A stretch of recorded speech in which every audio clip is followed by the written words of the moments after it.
This is the Voice of Early Childhood podcast.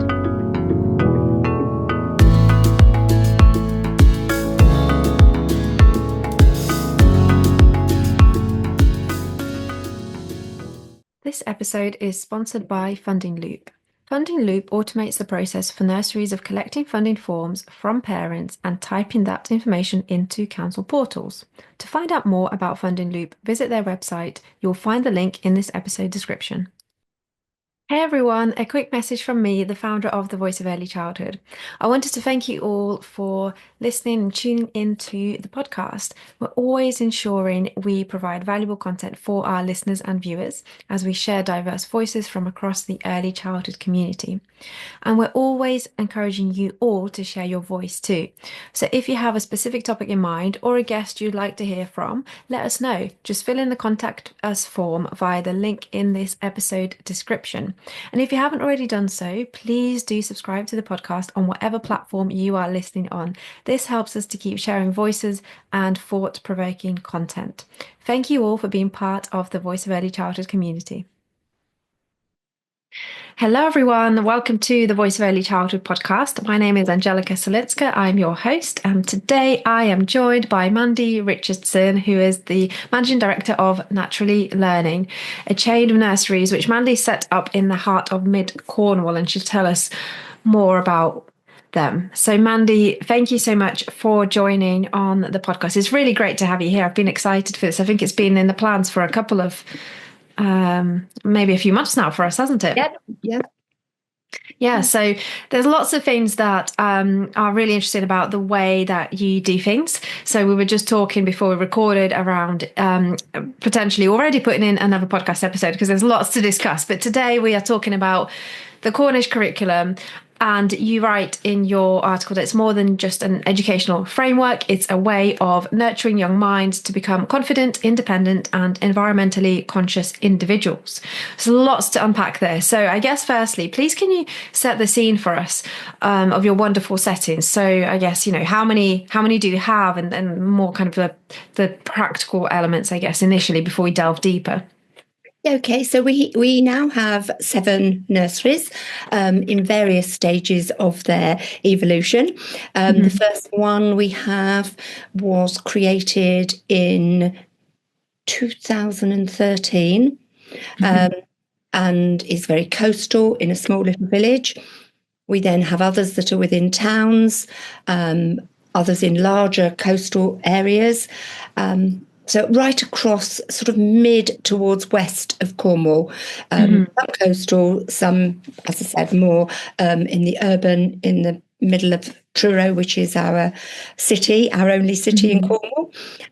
We also have 2 forests. One is attached to one of our nurseries and the other one is central to the others, and we use that to take children to every day via little minibuses. Groups of children go from their nurseries and they arrive in the main forest where they're greeted by our forest leader, who works with all of the nurseries that turn up that day.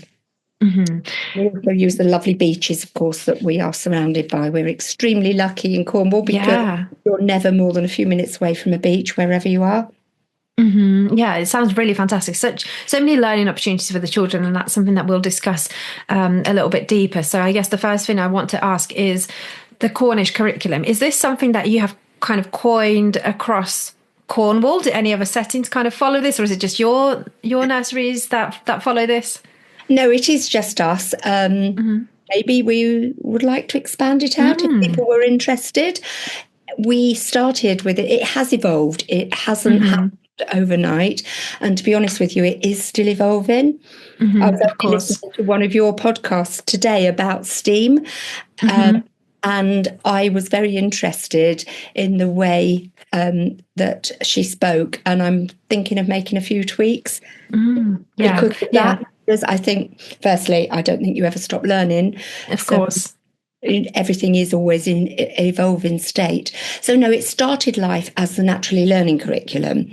And then it's not really about us. It is, excuse me, it is more about where we live. Hence the name, the Cornish Curriculum. Yeah, that makes so much sense. Reading your article, you talk about children learning from essentially their surroundings, which we do always talk about in early years. But I think with your settings, it's quite specific. You know what they are surrounded by that is a little bit different from what maybe many children might experience. You know, when you talk about the seaside and children experiencing that. And I really love that you're talking about seasonal learning as well. We hear a lot about project-based learning, yes, and that's what you do as well, I see in your article. But seasonal learning, maybe again, this is what we do, you know, learning with the seasons. But I feel like maybe perhaps you take this a little bit further potentially. And then also around, I think you talk about building that connection. What is it that you say? Cornish Connection. So I found that really interesting.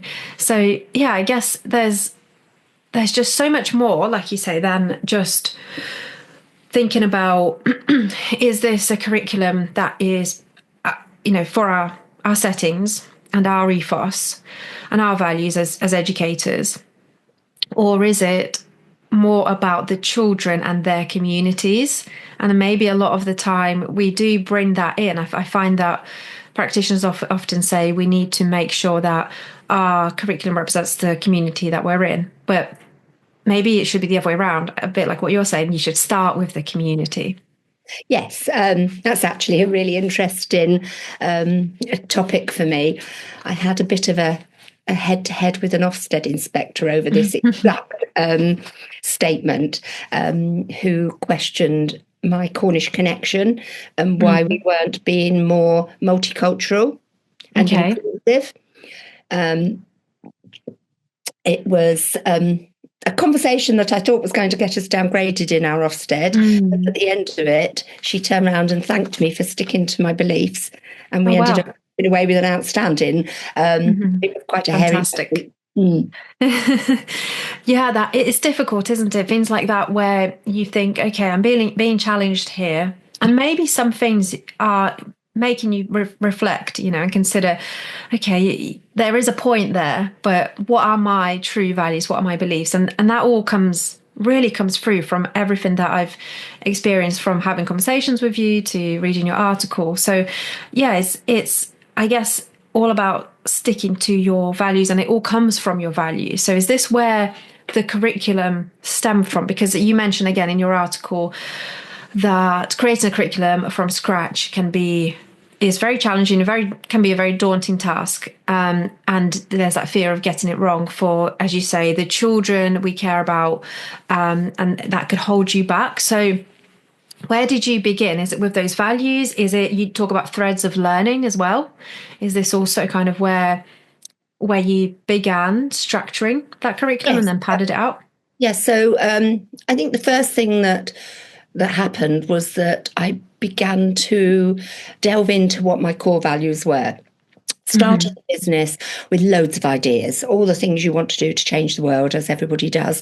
But if you're not careful, you end up taking on everybody's idea and watering them all down until you just have like a real sort of a collection of things that don't really match.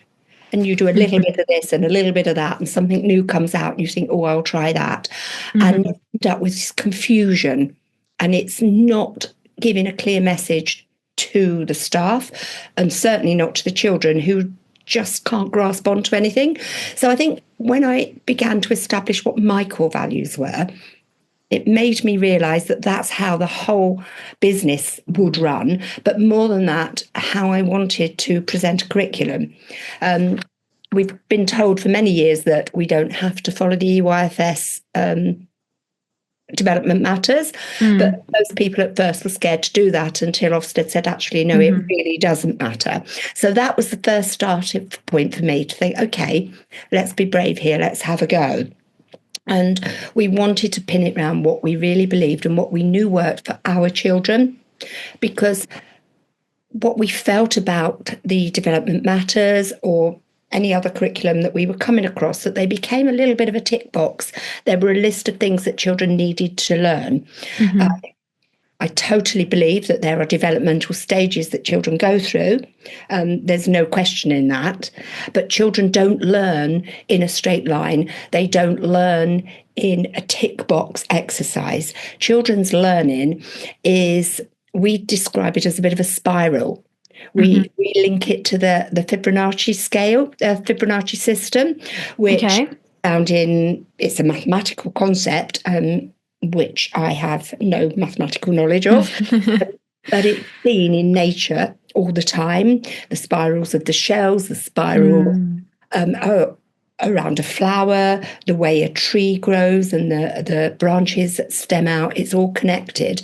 So for us, it seemed to make sense to think about children's learning as growing exponentially, going round and round in a spiral, so that their learning developed year on year, month on month, day on day, and to build the whole child in a holistic way. So that's where it started.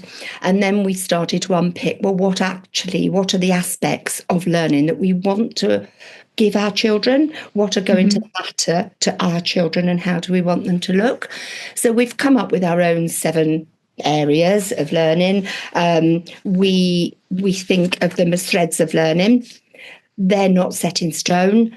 They do have developmental guidance alongside them as to what you'd expect a child of 18 months to be thinking, saying, doing, what you'd expect a 3-year-old to be thinking, saying, doing.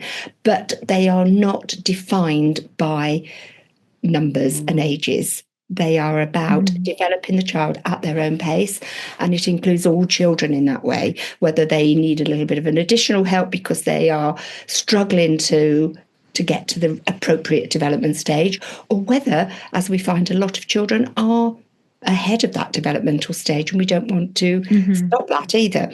So there's lots of things that went into it, and out of that we came up with our 7 areas, which are, certain ones are, you would be familiar, as in, communication is very definitely something that we need. But we then did things like, instead of personal, social and emotional development, we wanted to call it well-being, because well-being is a really big thing for everybody at the moment. And we also wanted to make sure that we brought into that lots of attachment theories around that, because that's really important to children, because if those things aren't in place, they aren't going to be able to learn anyway. So that really matters. For sure. And then we brought in something like the STEM approach. So where we were linking the science, technology, engineering and maths to make it a more holistic approach to learning. And the arts are in there, but in a slightly different way. And then, of course, we've got the Cornish Connection, which is our understanding of the world. And we have sustainability as an additional one that we believe strongly in. That's so interesting. And straight away, it seems like, okay, how, maybe some of the listeners might be thinking, how is this even possible? Because there's the EYFS, it's statutory, you have to follow that. You've got to make sure you follow those areas of learning. But actually, you've done something completely different, created your own, and that's a very brave move. And I can kind of see that in terms of you've got your own 7 areas of learning, and they all cover the EYFS areas of learning, but much more broadly, in deeper ways and in your own ways that are much more related to your own children and their communities. So you are still following the EYFS, is that right? If some settings... If you look into the EYFS and what it actually says, is that children have to achieve those early learning goals by the end of their reception year. It's not for us to teach them those goals. What our curriculum gives them is so much knowledge, so many skills, a wealth of learning opportunities, so that when they get to school, they are fully equipped to become learners, to school-based learners. They've had all this input, which is not specific. It's very, very broad and wide. But it still gives them the skills to be able to sit, to listen, to concentrate, it gives them resilience. They've had a really magical childhood with us, so that when they go to school, they take this wealth of knowledge with them that they then can use to understand school-based learning.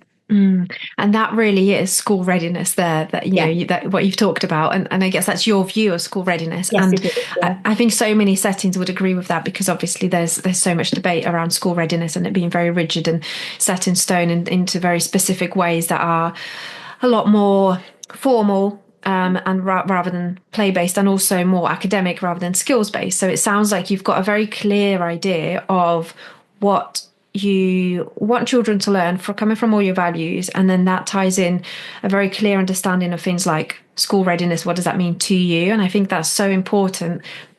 It's clear that it's all grounded in so much depth and understanding of yourselves as a setting, and as educators, and your ethos. So I think that's probably the most important bit to get right, isn't it? Like you said, if you start creating a curriculum and building a setting, you've got so many ideas, and it kind of gets a little bit lost, and then you don't know what to answer when Ofsted pose a question like that, like you mentioned earlier. And actually, I wanted to come back to that, because some settings might be thinking, this is exactly what we want to. This is how we want to be. We want to be able to answer difficult questions like that and really stand our ground for what we believe. So what did you say to Ofsted? How are you multicultural? How are you inclusive? Because I'm assuming you are, and everything that you talk about, I can see that in your values. But how do you navigate that when, I guess, your curriculum is so focused on the here and now? Are you still branching out? Is that just the initial learning? Yes, I think her question was around diversity, and in Cornwall, we are not a very diverse county. That doesn't mean to say we are not accepting of every person that walks through our doors. We would love to be more diverse. We can't help that. People don't live here.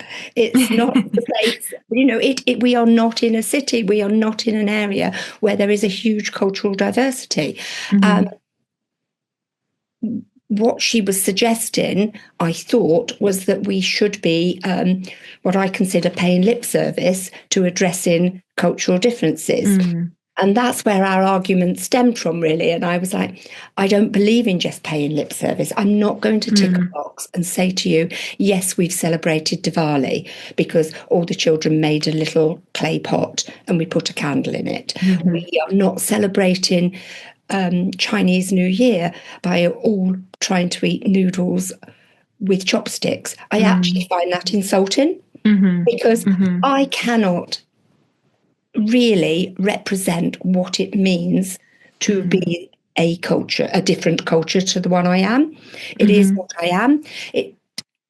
If we have people within our nurseries who come from a different background, who celebrate a different religion, who have a different culture, absolutely, we use it. But it has to be authentic. I think that authenticity is one of our core values. That's where my argument came from. So I just went back to that. So when she questioned me, I just dug deep and thought, core values, what are they? Stand by them. And my core value is authenticity. And being authentic means I'm not going to pretend to understand something I don't and just lay out an activity to tick a box. So when we do celebrate various cultures, different diversities, we will do it well and it will be real. So what we do very well is celebrate what it feels like for our children. And we start with their belonging to their family. We then move and take it into belonging to the nursery or the room they're in within the nursery when they first start. And then that becomes the bigger belonging to the whole nursery, and then belonging to the town where their nursery is or the village where their nursery is as they go out on trips and visits and walk around the local environment. I want them to love and understand and respect that. And then as they get older, we take them further out into Cornwall and we celebrate what is all good and wonderful about being Cornish and where we live. And that then develops, the aim is to create children who respect themselves, understand that there are people who are different to them. We might not see many people who are too different from us in our nurseries, but when we do, we have such a core understanding of respect for all that will just happen naturally. Yeah. I don't want to say to children, you might meet this person in your life, therefore you have to understand this. No, it's about whoever I meet in life, whatever their similarities or differences are, I have learnt to be a really good person who will respect and include everybody. That's the argument I had. Yeah. And as I said, at the end of it, I was sweating a bit, thinking I'd blown it. And she thanked me. And she said, thank you for standing by what you believe. I totally understand it. Obviously, we surround our nursery with books that are full of cultural diversity. And children will experience that all the time. Our menus are culturally diverse. But we also have to understand us before we can understand others. Yeah.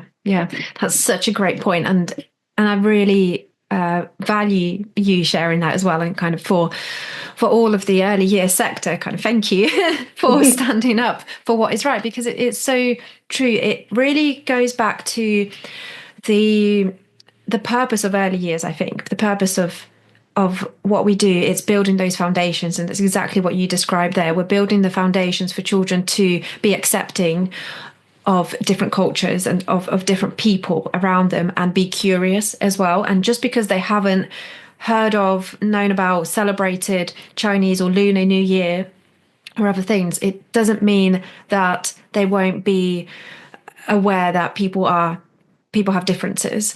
We can't celebrate every single celebration, festival. We can't know about every single culture anyway. So they are always going to be learning about different cultures. So it's just about fostering that curiosity and that respect, like you say.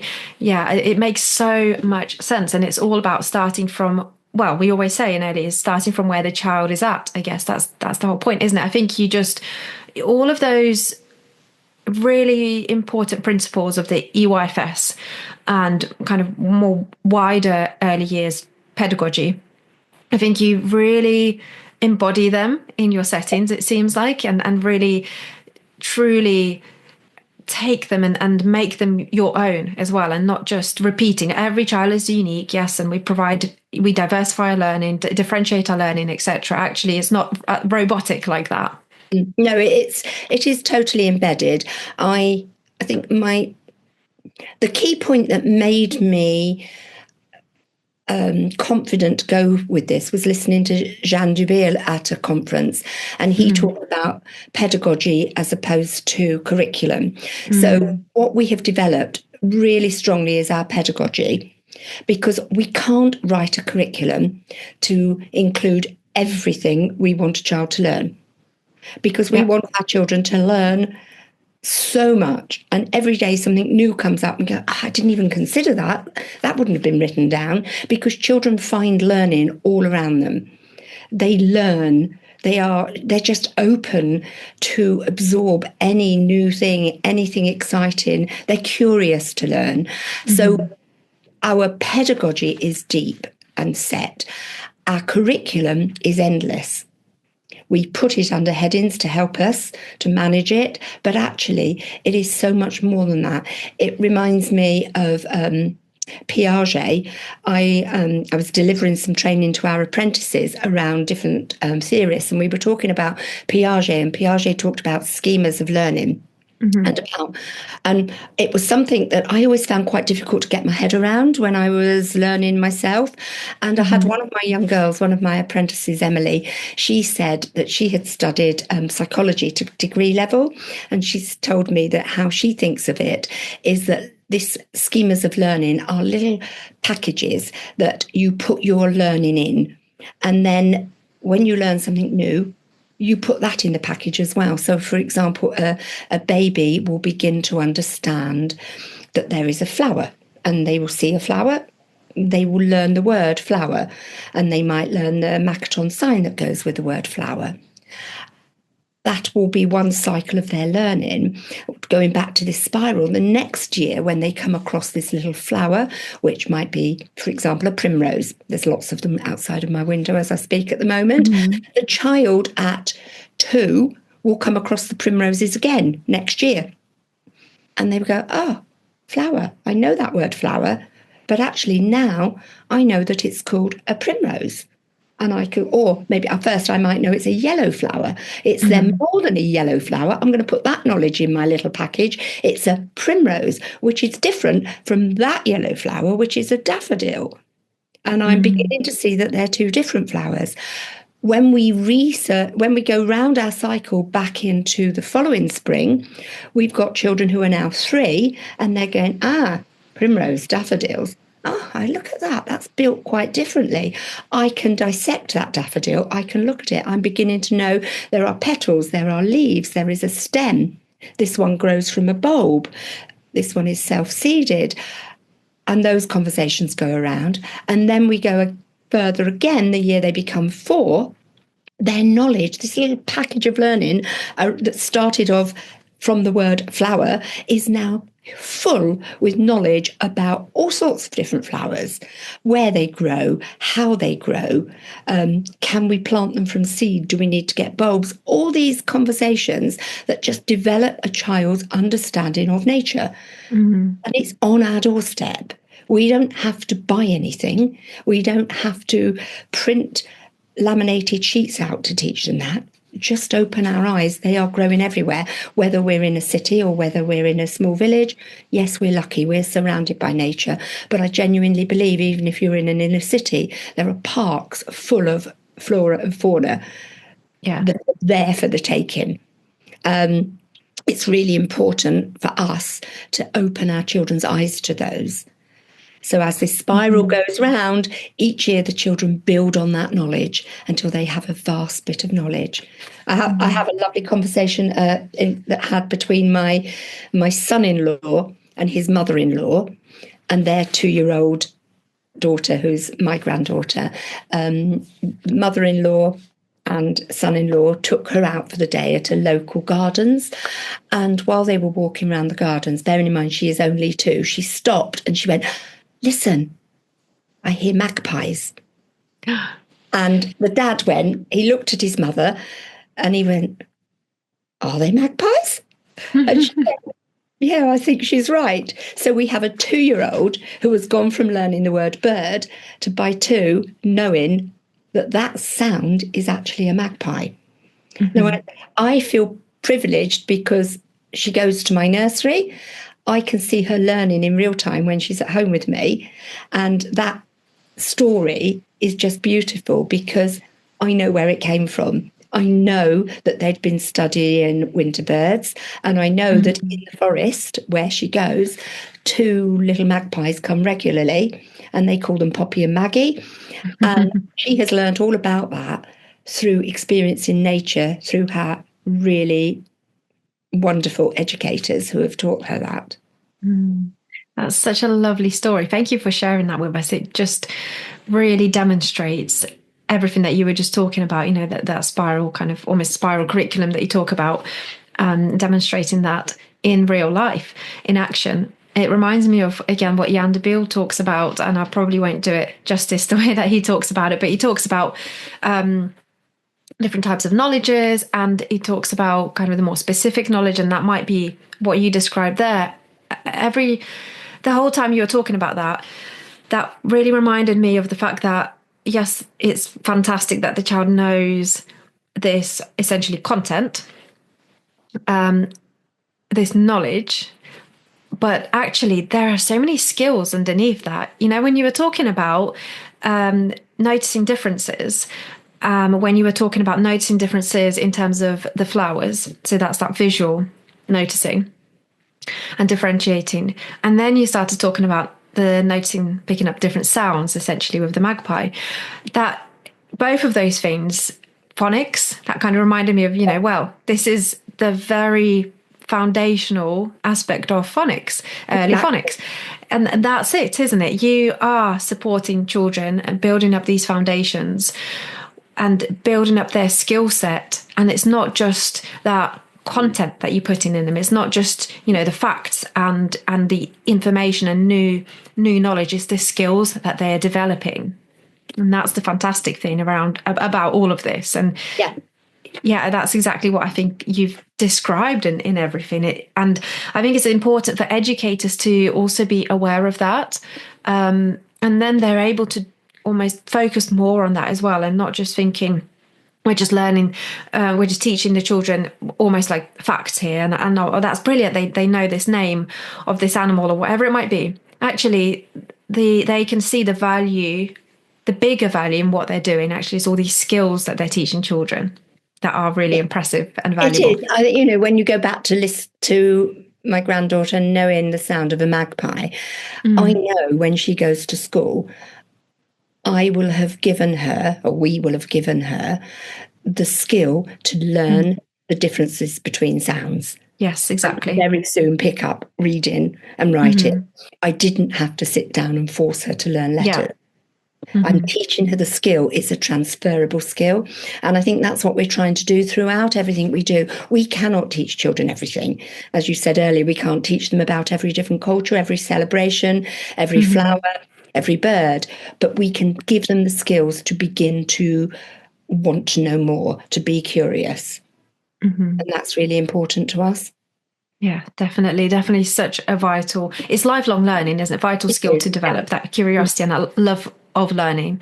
And I guess finally, maybe this is a really big question.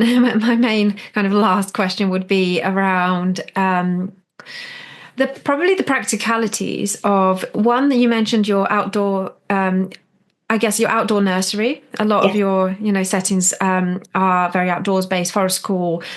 But I believe you have one setting that is mainly kind of outdoor based. So kind of, I wanted to just, I guess, hear about the practicalities of that. And then another element would be taking children, again, to the beach, and the practicalities of that, mainly probably around safety, which many practitioners would be thinking, oh my gosh, that sounds fabulous, but I'd never do that. Okay. So it's not easy. Let's start with that. It does. And you do need to have the right team. The important thing here are having the right team who are prepared to do it. It isn't for everyone. It's also not for all children. Or actually, I think it is for most children. It's not for parents.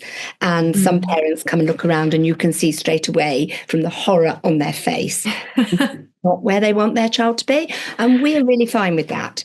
It's absolutely fine. There are all sorts of nurseries you can go to and everybody has a choice. So practically, I suppose the first thing we do is we do have a higher ratio for safety. There's huge risk assessments that are put in place behind the scene. Everything is risk assessed, obviously, to make sure it's safe. Not so much risk assessing all the different things that are in the woods and the forest. We can't possibly account for everything that might be in the forest, but we put a broad safety net around us, and then every day the practitioners will go in and they will do a thorough risk assessment, which they do with the children, and we get the children to look out for potential dangers. Right. So you're equipping them with that risk assessment skill themselves. Information, yes. So the children themselves will tell us if there are things that are wrong. We teach them these. They're rules. They're rules for a purpose. They're there to keep them safe. So children I've had children say to me, "Oh, you're not allowed over there. You have to go with an adult." Clearly they think I'm not capable of going on my own. But it's about giving the children that knowledge that they are being kept safe by the rules. And the rules are there for a purpose. So the children will say, if they've found something that they're not sure what it is, they will call an educator over and ask them what it is. They know not to pick it themselves without checking. And then we'll give them the knowledge as to around whether it is safe or not safe, those sorts of things. One of our staff is a foraging expert, so she is a real skillful person to have. Wow, yeah. So that sort of thing. Again, when we go to the beach, it's the same sort of thing. We've risk assessed how we're going to get there. The biggest risk when you're going to a public space is the public, and how we're going to deal with things like that. But there's a lot of safety behind the scenes, lots of rules. But what we'd want to do is to almost have those hidden. It's a bit like the swan underneath. You're pedaling like that, but on the surface, there's this serene, beautiful experience for children. So that's really what it is. You don't want to see the children to see the panic, the concern, the risk. And we are very much into taking risk with children, but risk that has been assessed. We try to think, is this risky or is it hazardous? If it's hazardous, obviously we're not going to do it. But risky is okay. Risky is good. And I believe that if children learn to take well thought through risks when they're younger, they are less likely to take hazardous risks later in life, because they can get their excitement, their thrill from the risks that they can manage themselves. Yeah, that's so important to think about it all a lot more deeply, like you have there, and like your team does, and really reflect on not only what's important to us as a setting. Do we really value risk taking and supporting children with risk management, and we really believe that taking risks can teach children so many things, but actually then delving deeper and differentiating, like you said, between a hazard and a risk, and how far do you go. I really love that you talk about the importance of taking risks, but risks that have been assessed, and then you talk about not almost guarding children away from the dangers and the panic of risks and all of the horrible things, but not like wrapping them up in cotton wool. You're still allowing them to take risks, and you're actually teaching them to assess and manage their own risks as well. So it just seems like what you're doing is truly teaching the children the practical skills and the value around risk taking, rather than potentially, if they see the panic of practitioners or everyone being, oh, don't touch that, don't do this, don't do that, then they might become a little bit fearful, and that's completely different to what you're trying to achieve. Exactly, yeah. It sounds like everything is very well thought through. So I think this is probably a good place to wrap everything up. We've discussed lots of things, and it's been really great to hear so much more about your settings. Your article is fantastic. So everyone who's listening and watching, please do take a look at Mandy's article, which you can find on the Voice of Early Childhood website. I really enjoyed reading it. I could the way you write is beautiful as well. I as I was reading it, I could picture all these different settings and the going to the seaside and forest, but then all of the values, tying everything together. Although each setting is different, it's all about what underpins them. Yes, yeah, exactly that. So thank you so much for being on, and you talk so eloquently and passionately about your ethos, your pedagogy, your settings, and thank you for sharing so much interesting insight into your work. And it's all very valuable knowledge for other practitioners to pick up, and I think maybe even some practical tips there that they might take away and considerations, but also so much reflection. I think that's the main thing, and that's the thing that we learn from the most. So yeah, it's been brilliant to talk with you, Mandy, and I'm really keen to visit Cornwall, and I've never been, and I really want to visit your nurseries. I'll show you around. Yeah, I'd love to. So hopefully I can see you soon in sunny Cornwall.